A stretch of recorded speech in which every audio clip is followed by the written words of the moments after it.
Hi అందరికీ. అందరూ ఎలా ఉన్నారు? మేమైతే చాలా బాగున్నాము. మీరు కూడా బాగుండాలని అయితే మనస్ఫూర్తిగా కోరుకుంటున్నాను. ముందుగా అందరికీ మృగశిర కార్తె శుభాకాంక్షలు. ఈరోజైతే మృగశిర కదా, అందుకని చెప్పేసి స్పెషల్ ఫిష్ కర్రీ అయితే చేస్తున్నాను ఈరోజు. ఖచ్చితంగా ఈరోజు తినాలి అంటారు కదా, అందుకని చెప్పేసి నేనైతే ఫిష్ కర్రీ అయితే చేస్తున్నాను.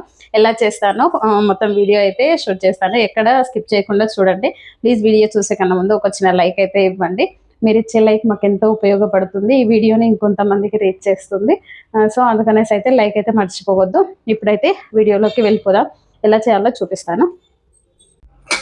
ఇప్పుడైతే ఫిష్ కర్రీకి నేను ఆనియన్స్ కట్ చేసి పెట్టుకున్నాను. ఆనియన్స్, పచ్చిమిర్చి, ఉల్లిగడ్డలు అయితే ఆయిల్లో ఫ్రై చేసుకున్నాను. ఆయిల్లో ఫ్రై చేసుకొని పేస్ట్ అయితే చేసుకున్నాను. ఆనియన్స్ ప్లస్ టమాటా ఈ రెండు కలిపి పేస్ట్ చేసి పెట్టుకోవాలి ఇలాగా. ఇంకా ధనియాలు, జీలకర్ర, మెంతులు, ఇవి మళ్ళీ మసాలా అన్నీ వేసుకొని, అది గరం మసాలా అవన్నీ వేసుకొని ఇదైతే పొడి చేసి పెట్టుకోవాలి. ఇప్పుడు కర్రీ ఎలా చేయాలో చూద్దాం.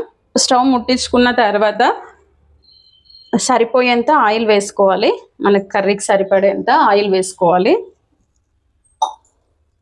ఆయిల్ వేడెక్కిన తర్వాత ఆనియన్స్ అయితే వేసుకోవాలి. ఆనియన్స్, పచ్చిమిర్చి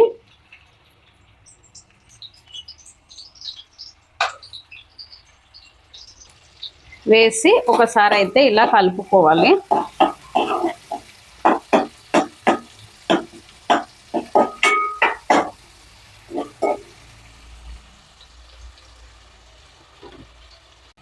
ఇప్పుడు పసుపు వేస్తున్నాను. పసుపు, అల్లం వెల్లుల్లి పేస్ట్ వేసి కలుపుకోవాలి.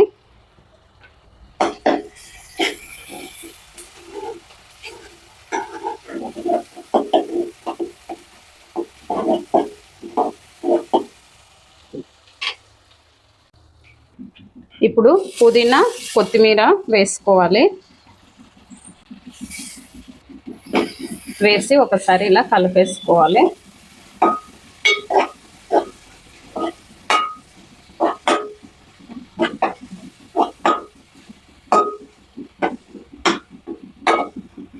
ఇలా చేస్తే అయితే చాలా టేస్ట్ ఉంటుంది. ఒక్కొక్కరు ఒక్కొక్కలాగా చేస్తారు ఫిష్ కర్రీ. నేనైతే ఇలా చేస్తాను. నేను ముందు చెప్పాను కదా, ఆనియన్స్, టమాటా ఆయిల్లో ఫ్రై చేసుకున్నాను. ఫ్రై చేసి పేస్ట్ చేసి పెట్టినా అనమాట. పేస్ట్ చేసి పెట్టుకున్నా. అది ఇప్పుడు ఇందులో వేసుకోవాలి. ఈ పేస్ట్ మొత్తం ఇలా కలిపేసుకోవాలి. ఇలా కలిపేసుకున్న తర్వాత ఇప్పుడు సాల్ట్ వేస్తున్నాను. ఇందులో 2 స్పూన్స్ సాల్ట్ వేసాను. 2 స్పూన్స్ కారం వేస్తున్నాను.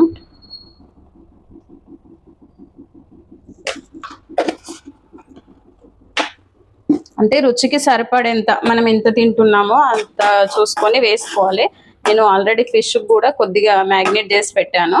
అందుకనేసి ఇందులో 2 స్పూన్స్ అయితే వేస్తున్నాను. కొద్దిగా కారం ఎక్కువ ఉంటేనే బాగుంటుంది కదా. ఇలా చేసుకోవాలి మొత్తము. ఇది మొత్తము ఆయిల్లో పైకి వచ్చేంత వరకు ఉడకాలి అనమాట. ఇప్పుడు ఈ పేస్ట్ మొత్తం ఆయిల్ పైకి ఇలా వచ్చేంత వరకు ఉడకాలి కాసేపు. ఆయిల్లో ఉడికేంత వరకు మనము మూత పెట్టేసుకుందాం.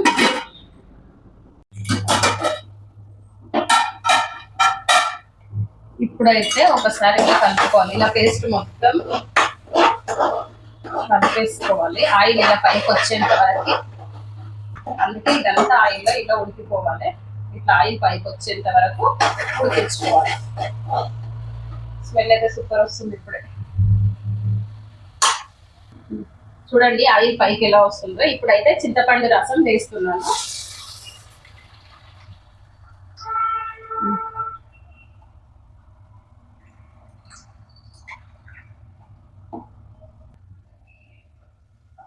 ఇప్పుడు రసం ఉప్పు మొత్తం సరిపోయిందా చూసుకోవాలి ఒకసారి.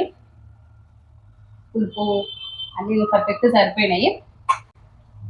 ఇట్లా ఈ చింతపండు పులుసు అంతా ఇప్పుడు మరిగిపోవాలన్నమాట. మరగాలి బాగా. ఇప్పుడైతే ఈ ఫిష్ లో అందులో వదిలేయాలి, కలపొద్దు.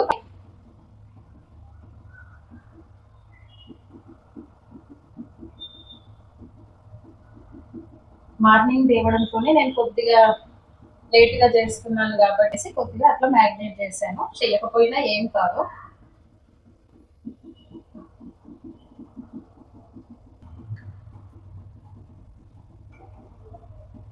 ఇట్లా ఒక్కసారి కలిపేసుకోవాలి. వేసిన వెంబడే అట్లా కరెక్ట్గా సెట్ చేసుకొని మూత పెట్టేసేయాలి.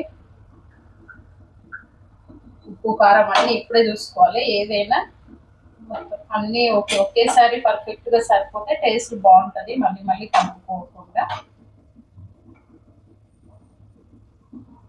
ఓకే, ఇలా వేసి మనము జీలకర్ర, మెంతులు, ధనియాలు, మళ్ళీ గరం మసాలా అన్నీ కలిపి వేసి పొడి చేసి పెట్టుకున్నాను.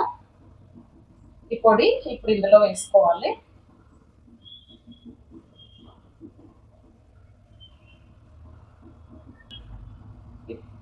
ఆ పొడి వేసుకున్నాక ఒకసారి ఇలా కలిపేసుకొని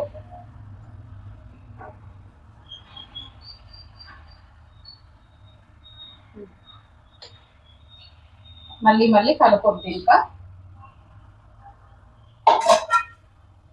మూత పెట్టేసుకోవాలి.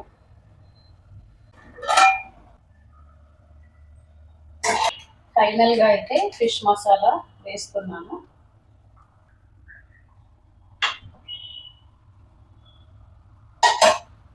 ఓకే, ఇంకా స్టవ్ ఆఫ్ చేసుకుంటే సరిపోతుంది.